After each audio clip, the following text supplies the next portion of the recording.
మా నాయకుడు పరమశివం, పేదల పెన్నిది పరమశివం, మా నాయకుడు పరమశివం, ప్రజానాయకుడు పరమశివం, కార్మిక నాయకుడు పరమశివం, పేదల పెన్నిది పరమశివం, దీనజన రక్షకుడు పరమశివం. జిందాబాద్ జిందాబాద్. ఏమయ్యా నువ్వేంటి అరవా? డబ్బులు ఇస్తానని తీసుకొచ్చారు, పోయినసారి ఇలాగే కొట్టారు. ఏంటో ఇది? వదిలేయండి. వదిలేయమంటావా? పరమశివం జిందాబాద్, పరమశివం జిందాబాద్.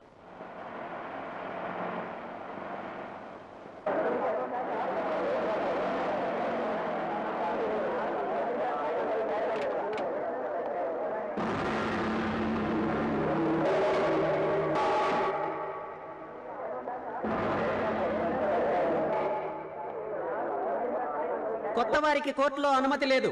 ఈ కేసుకు సంబంధించిన వారిని మటుకే లోనికి రాణిస్తారు. ప్రజలు శాంతంగా బయటే ఉండాలని కోర్టు వారి ఉత్తర్వు.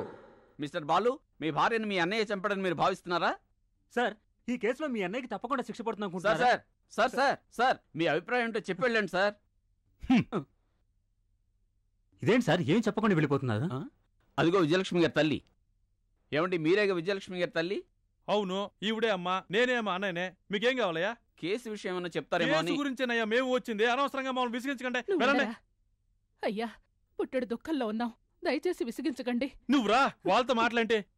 ఈ కేసులోని సాక్ష్యాల ఆధారంగా ఎలాంటి అనుమానం లేకుండా ఈ హత్య చేసింది సుందరమేనని నిరూపిస్తున్నాయి.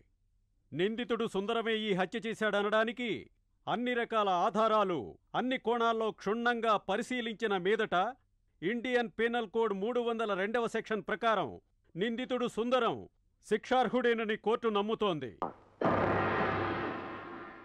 అంతేకాకుండా ఈ విధంగా దారుణ హత్యలు చేసేవాళ్లకి తగినటువంటి శిక్ష మరణశిక్షే అని నా భావన. అందువల్ల నిందితుడు సుందరాన్ని మరణించే వరకు ఉరితీయవలసిందిగా తీర్పు చెప్పడమైనది.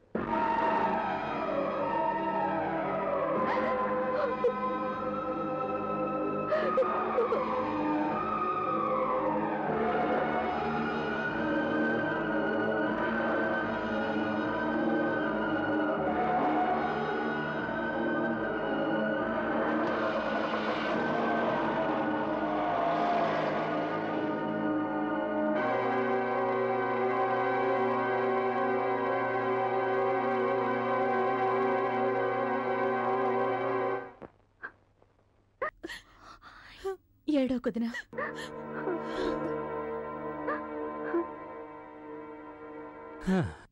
హేమా, నువ్వే కొంచెం ధైర్యంగా ఉండాలి. ఎందుకంటే ఇక మీద చాలా ప్రాబ్లమ్స్ ఎదురయ్యే అవకాశం ఉంది. అఫ్కోర్స్ ఈ పరిస్థితుల్లో బాలు నుంచి ఏ విధమైన సహాయమో ఎక్స్పెక్ట్ చేయకూడదు. ఇక మీదట ఇంటి విషయాలు, కంపెనీ విషయాలు అన్నీ నువ్వే చూసుకోవాలి. అన్నయ్య కేసు హైకోర్టులో అప్పీల్ చేయడానికి వీలవుతుందా? తప్పకుండా వీలవుతుంది. నేనే హైదరాబాద్ పోయి అన్ని ఏర్పాట్లు స్వయంగా చేస్తాను. హైకోర్టులో అయినా మనం గెలుస్తామా? Will do our best, but తీర్పు మన తరపునే వస్తుందని నమ్మకంగా చెప్పలేం. ఏంటండి బోర్డు తీర్పు? మా అయ్యగారు లాంటి ఉత్తముడు మళ్ళీ పుడతాడా? ఆయనకే శిక్ష. ఎవరో కావాలని చేసిన దానివల్లే ఈ శిక్ష పడింది. అంతా దరిద్రుడు జడ్జి వల్ల జరిగింది. నిజంగా జడ్జి మణి, కొంచెం తగ్గుతావా? కోర్టును అవమానిస్తూ మాట్లాడితే ఏం శిక్ష తెలుసా నీకు? కరెక్ట్గా చెప్పావు శేఖర్. ఈ వెధవ నోటుకొచ్చినట్టు వాగడం వల్లే కేసు సుందరానికి ఎగ్నెస్ట్ అయింది. ఆయన ఉప్పు తిన్నందుకు మాట్లాడుతున్నాను.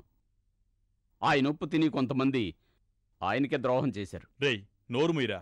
నువ్వొక్కడవే సుందరానికి హెల్ప్ చేసేవాడివా? మరి అలాంటప్పుడు మేము? ప్లీజ్ కొంచెం మాట్లాడకుండా ఉంటారా? ఎగ్జాక్ట్లీ. ఇప్పుడు పడుతున్న టెన్షన్ చాలు సార్.